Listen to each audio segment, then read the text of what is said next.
Són les 6 de la matinada. El sol tot just treu el nas a l'horitzó i ja bufa el mestral, cosa que prediu un dia una mica mogut. En Pere i en Joan s'acosten a les medes com ho han fet tota la vida tantes generacions de pescadors de l'Estartit. Ahir a la tarda van parar 2 tremalls de 100 metres cadascun i avui toca llevar les tremes i recollir el peix que hi ha quedat atrapat durant la nit.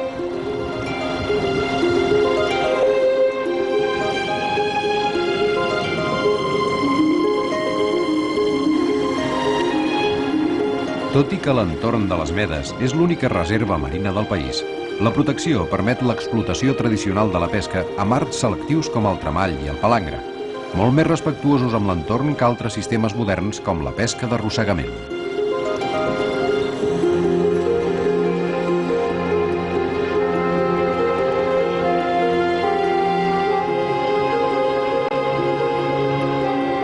Una boia permanent assenyala la línia imaginària que separa la zona de reserva integral de la zona perifèrica on hi ha els tremalls. Aquest art és un conjunt de 3 xarxes de llum diferent que pengen verticals una a tocar de l'altra.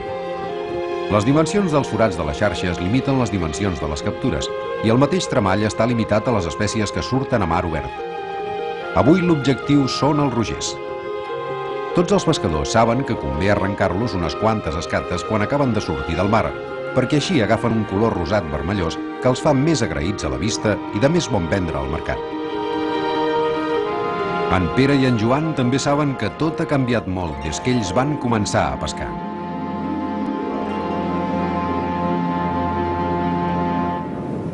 Abans la meda era la solució dels pescadors de l'Estartit en els dies que no feia gaire bon temps.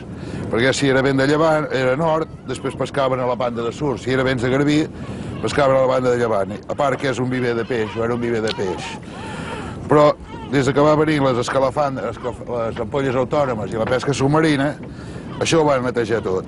I la solució que es va trobar en això va ser, en vez de posar una vigilància i que se respectés la llei, que no es pot pescar amb ampolles, i la pesca submarina limitada o privada, la solució va ser fotre fora els pescadors, els d'aquí l'Estartit, i que puguin venir els forasters. I ara, mira, els forasters en gaudeixen i nosaltres hem de pescar fora.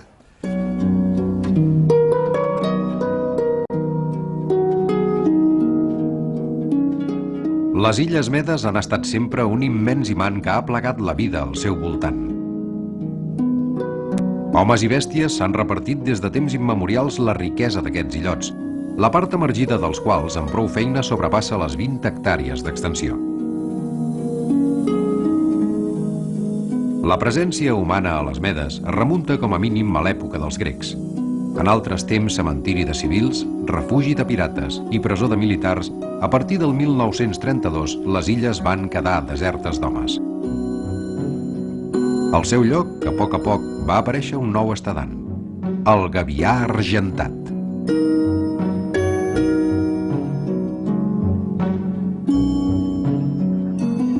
A l'actualitat, un eixam d'aquests ocells cridaners ocupa el poder a les Medes.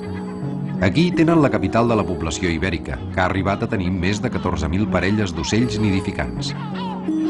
Amb els joves i tot, això vol dir 50.000 ocells instal·lats en un parell d'illes i 4 illots mal comptats. Els gavians, de totes maneres, no són gavines qualsevol. Mirant-los de prop és fàcil de comprovar la potència del seu bec i la bona mida del seu cos, tot un avantatge per competir amb altres espècies de gavines que desplacen fàcilment quan han de compartir l'espai. I és ara, a la primavera, quan estan enfeinats en qüestions familiars i volen amenaçadors defensant un petit territori que consideren la seva llar.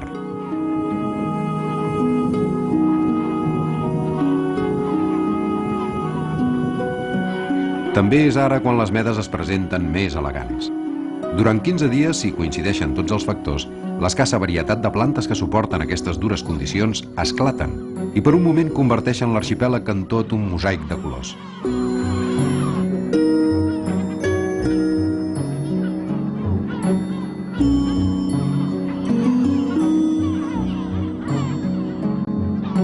Coincideixen, això sí, espècies autòctones de gran valor, com la malva gran, l'ensopeguera o l'ofenós fonoll marí, amb immigrants ben arrelats vinguts de tot el món.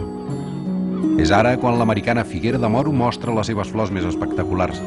Brota l'ailan, un arbre asiàtic escapat d'algun jardí. I també el bàlsam o ungla de gat originari de Sud-àfrica pinta de colors el cim encoixinat de la meda gran. Sobreviu el més adaptat. L'embat constant dels vents, la celebró de la mar, la sequera endèmica i l'adob diari aportat per milers i milers de gavians no creen un ambient gaire acollidor. I els gavians argentats sembla que aprofitin aquest fugisser esclat de vida per posar-hi també la seva part. En només 8 o 10 dies, les medes queden sembrades de milers d'ous verdosos amagats a tots els racons.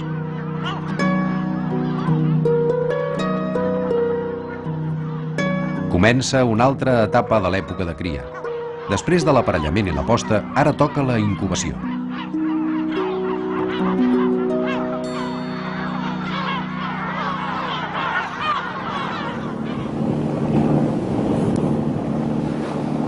Però el bon temps i la pujada de les temperatures no atrauen només els gavians. També molts homes que han passat l'hivern arraulits a casa es recorden ara que hi ha les medes i que és un bon moment per fer-hi una excursió. Les medes dormen solitàries quan fa fred, però amb l'arribada del bon temps aguanten una autèntica invasió.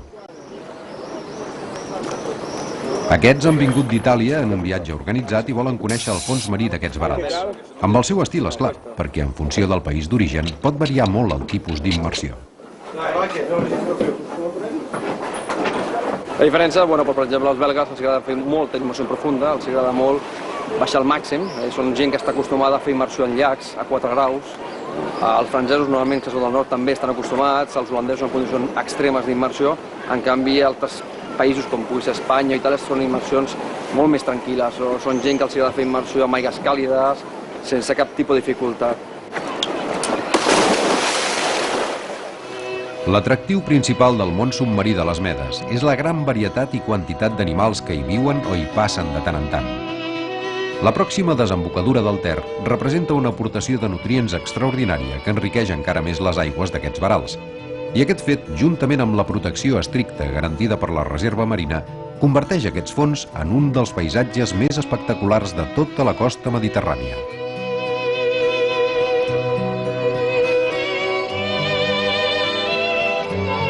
Els meros, les llagostes, les oblades i els sards s'han acostumat a la presència diària de dotzenes de submarinistes i a poc han anat entenent que la presència de l'home no significa sempre un perill immediat.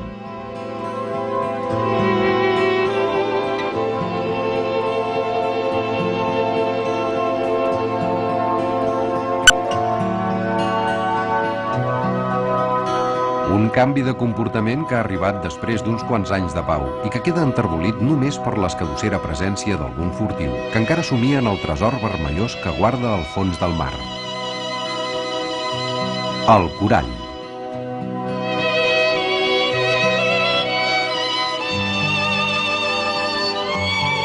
No sabem com eren les medes fa 100 anys, però avui dia encara és possible trobar-hi racons ben conservats, petits paradisos submergits que semblen dormir dia i nit fins que la llum d'un submarinista desperta els seus colors amagats.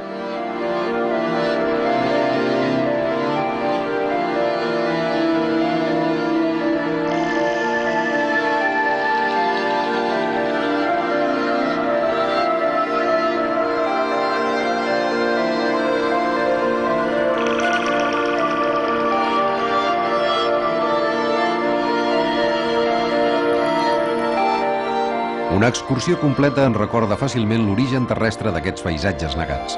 Les actuals coves submergides són una creació de les aigües dolces que s'hi escolaven quan, fa molts anys, el nivell del mar era molt més baix i les medes no eren illes, sinó un braç gegantí de terra ferma que el massís del Montgrí deixava reposar sobre la mar. Avui, un podria passar hores resseguint cada racó d'aquests varals, però els únics que ho fan no venen pas justament a passar l'estona i prou. Porten eines, paper i llapis i es passen hores comptant, un per un, tots els organismes que viuen al fons del mar. Són biòlegs que estudien l'evolució de la vida submergida.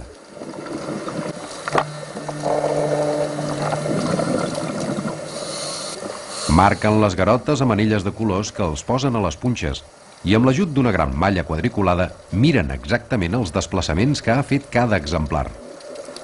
Hi ha organismes tan menuts i tan lents que cal dedicar-los una atenció especial. Una xarxa feta a mida permet treballar amb aquestes criatures diminutes que per molts submarinistes no representen cap parada especial.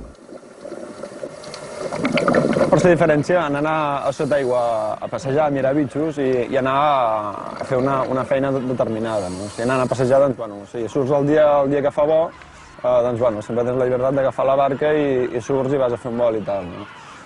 Per anar a fer feina, per anar a comptar animals, doncs, has de sortir tal dia i tal dia, faci fred, plogui o faci mal temps, sempre que puguis sortir, doncs, has de sortir, no? Faci mandra o no faci mandra, no? Si és com anar a l'oficina, doncs, en lloc d'anar a l'oficina, vas a sota aigua, no? Les medes són dos mons en un mateix. La vida sota el mar i la vida fora l'aigua no s'assemblen gens, però es necessiten l'una a l'altra. De fet, aquests illots són la prolongació natural del massís del Montgrí, que a partir del Cap de la Barra s'enfonsa sota el mar i no torna a sortir fins havent passat el Freu, que és el nom del braç de mar que separa la costa de l'arxipèlag. Antigament, quan el nivell de la mar era molt més baix, el territori emergit era molt més gran i possiblement el Montgrí i les Medes eren tot una cosa. Ara, aquests 7 illots s'han convertit en un dels nius de vida més importants de la Mediterrània. Només fa 4 setmanes que els gavians van començar la incubació i ja se'n veuen els primers resultats. Els pollets neixen xops i cargolats, però s'aixuguen de seguida i en qüestió de poques hores són capaços fins i tot d'aprendre a caminar. La natura els ha dotat amb un vestit de camuflatge que els permet confondre's amb l'entorn. Els convé passar desapercebuts, ja que viure en una ciutat tan gran és una mica perillós. Tinc poques anelles, perquè com que me les pago jo, doncs no tinc calés. Les anelles no és que les anelles... El naixement dels primers polls ha alertat un altre equip d'humans. Van armats amb alicates, anelles i caixes de cartró i tenen per objectiu capturar un per un tots els gavians de la fornada d'aquest any. De fet, en Marc i els seus companys fa 10 anys que s'hi dediquen a anellar gavians. Els acompanya en Salvador, un dels guardes de la reserva natural.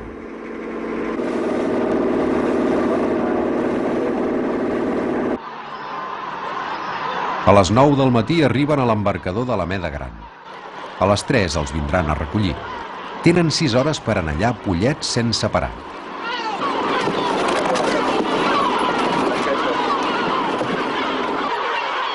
El camí que puja cap al far passa a la vora d'un dels valors més desconeguts de les Medes. Els anelladors passen de llarg i es deixen a un costat una immensa colònia d'ocells camallargs. La segona més important de Catalunya, ni més ni menys. Aquí hi crien cada any més d'un miler d'esplugabous, martinets blancs i martinets de nit. Durant la resta de l'any fan vida terra endins, qui sap si els aiguamolls propers. Però cada any per aquest temps comencen a posar en ordre una altra vegada les seves propietats, autèntiques segones residències que utilitzen només durant els 3 mesos d'estiu.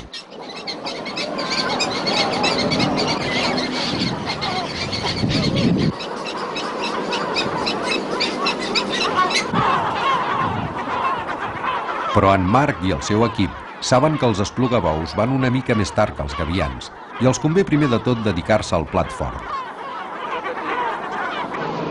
Els pollets de gavià creixen molt de pressa alimentats amb cucs de terra i deixalles d'algun abocador. En qüestió de pocs dies ja aixequen un pam de terra i els comencen a sortir els primers canons. No volen, però ja són forts i valents. És el moment idoni per anellar-los i també per reflexionar com és possible que un ocell tingui tant d'èxit. Mentre hi ha milers d'espècies amenaçades d'extinció, justament el perill dels gavians és la seva contínua expansió.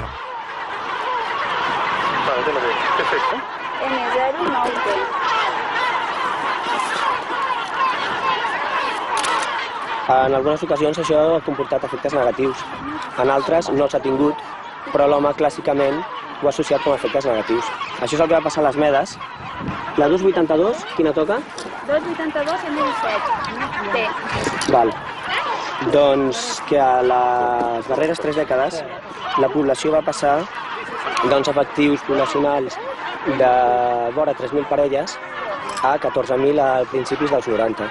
Arrel d'això, alguns sectors de la població es van queixar. Entre aquests sectors doncs, hi havia des de les senyores que estenen la roba a dalt dels terrats, que es queixaven perquè els gavians les atacaven, aquells agricultors que deien que els gavians els feien malbé els conreus, o a tècnics que treballaven a abocadors que se'ls queixaven de que els gavians els atacaven. Entre el 1992 i el 1996, les autoritats competents van ordenar la reducció dels efectius de la colònia de gavians argentats de les Illes Medes. Després de contrastar diverses opcions, van decidir passar a l'acció donant-los trossets de pa untats amb un somnífer que els adormia i els matava abans que tinguessin temps de reaccionar.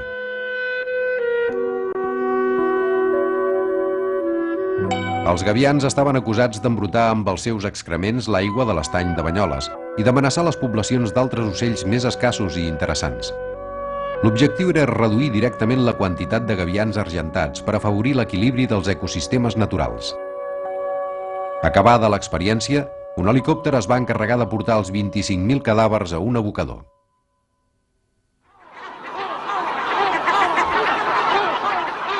Però avui dia els gavians comencen una altra vegada a recuperar la seva població i, a més, el nucli de cria s'ha escampat i ja hi ha més colònies repartides per tot el Principat. Els abocadors a l'aire lliure es mantenen oberts i continuen essent part important de la seva dieta, i les medes tornen a suportar cada primavera el xivarri de milers d'ocells sobrevolant el seu camp.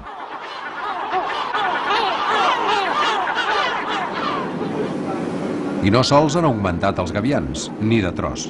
En ben pocs anys també ha crescut el nombre de visitants. Arribar a les medes és molt fàcil i els turistes i passavolants tenen ara totes les opcions per poder triar. Per exemple, una possibilitat és una passejada per la costa del Montgrí fins a la Foradada, abans de veure les medes per tots cantons, informats, això sí, de totes les anècdotes i tradicions. El que sempre explico a la gent quan fem aquesta excursió és una mica la història d'aquestes illes, on a l'edat mitja era el refugi de pirates de la Mediterrània. Aquests pirates assaltaven molt sovint a les masies que hi havia a la costa. Per això la majoria de les masies tenen una torre. Era la torre per defensar la família, perquè els pirates també s'emportaven les dones. Llavors és curiós, alguna excursió que faig, els hi explico, i quan acabo venen les estrangeres i em diuen «Escolti, a on són els pirates?» Això és una anècdota, eh?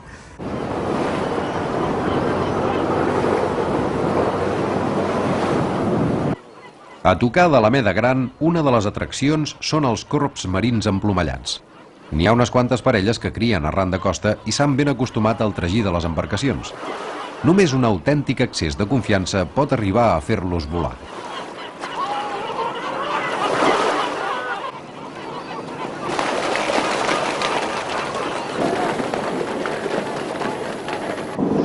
I el contacte amb el fons marí, la genuïna atracció de les medes, és fins i tot possible sense saber nedar, mal que sigui mirant per un forat fet a mida al cul del mitjà de transport mateix. Veure saupes i oblades barallant-se per algun trosset de pa que ha caigut a l'aigua en el moment oportú és una cosa normal. Veure un pop per un forat ja és molta més casualitat. I veure un Nero des del vaixell, esclar, ja són paraules majors. La qüestió és que la fauna varia a mesura que ens anem enfonsant. Hi ha especialistes en totes les profunditats i els raps són dels que viuen al fons sorrenc, a baix de tot. També hi ha qui es deixa portar com les meduses, que juguen amb el corrent com un estel ho fa amb el vent. I d'altres, com les bròtoles, que miren per on passen ajudant-se amb petits tentacles que són en realitat aletes transformades que els ajuden a palpar a la foscor les profunditats.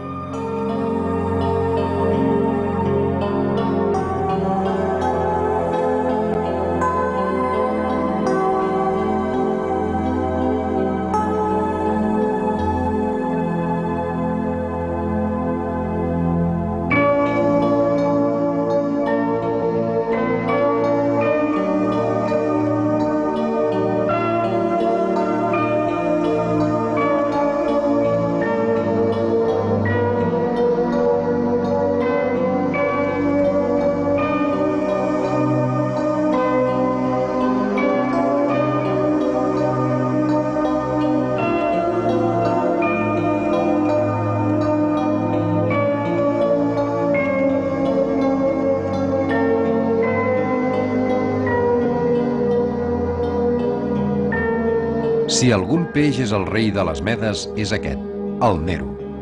A tot el litoral és un animal escàs, però aquí són abundants i molt confiats.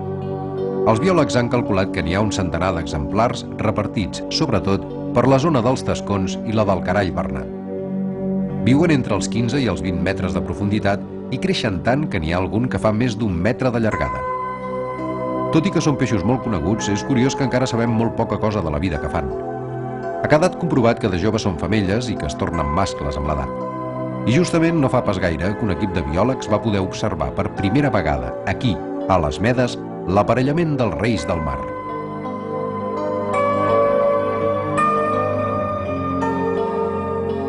Cada immersió és diferent, és clar.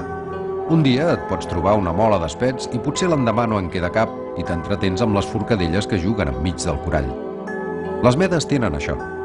La sort et pot donar un dia d'aigües cristal·lines i 3 dies més seran espessos, amb tot de sediments que no deixen veure clar gaire més enllà del nas. Però tant se val. Tothom coincideix que sempre en surts amb ganes de tornar-hi a entrar. Tot i que ara ja és possible, fins i tot, gaudir de les parts menys profundes sense ni tan sols haver-se de remullar. Observar les praderies de Posidònia assegut en una banqueta i sense posar el cos en remull s'ha convertit en un luxe quotidià, una de tantes coses que anys enrere no hauríem pogut ni somiar i que ara ja són una cosa normal. I després de la sessió submarina, un encara pot pujar escales amunt i continuar observant altres animals. No tots els peixos viuen al fons. El bot, també conegut com peix lluna, li agrada prendre el sol surant a la superfície i mostrar el seu perfil ovalat i sense cua, ben insòlit entre els peixos d'aquests verals.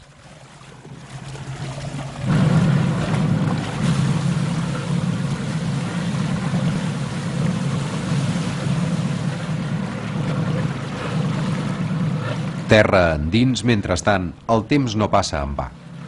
Les illes han perdut les coloraines de la primavera i s'han torrat amb l'arribada de la calor sufocant de l'estiu. Tot és més gris, més uniforme, però a la colònia d'Ardeitz és ara quan hi ha la màxima activitat. Totes les parelles tenen fills que cal atipar contínuament i això representa molta feina i un tragí constant d'ocells amunt i avall.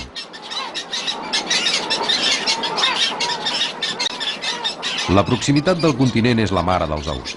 A les Medes no hi hauria teca, per tant, a Viram, però en canvi ofereixen de moment la tranquil·litat necessària per ser una bona zona de reproducció.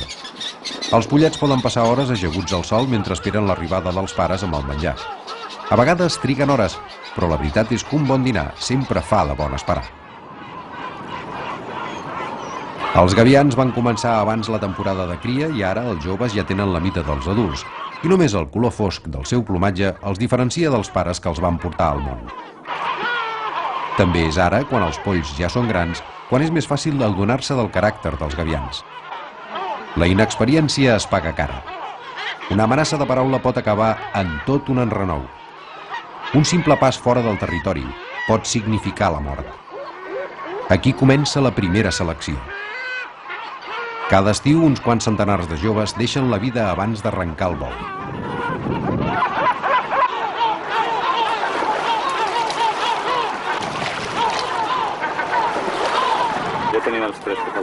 Un tros enllà, els anelladors encara treballen. Han vingut cada dissabte durant tota la temporada i estan a punt d'acabar. Ara ja ha passat la feina forta, però sempre queda algun toc a tardar que ha nascut més tard que els altres i convé capturar-lo i marcar-lo abans no s'atreveixi a volar per primer cop. I sobretot també hi ha la colònia de camallargs, desconeguda de molta gent però molt interessant per a un anellador. Aquests són pollets de martinet blanc, una espècie estrictament protegida per la llei que a les Medes no gaudeix de cap tracte de favor. Per sort pels ocells, els homes van abandonar les illes ja fa anys i ara només queden 4 testimonis d'aquell passat tenebrós i llunyà. La major part dels milers de visitants que arriben a les Medes no toquen terra ferma i molts ni tan sols surten del vaixell. A les illes, aquest rètol és l'únic guardià, però els ornitòlegs responsables saben respectar els ocells i segurament que això ha afavorit el creixement de les poblacions. A sota l'aigua, la protecció estricta, assegurada per la reserva submarina, permet mantenir i millorar un paisatge únic a tot el litoral. I a vol d'ocell, les medes seran sempre aquell imant que trau la mirada des de lluny i que aplega la vida al seu entorn.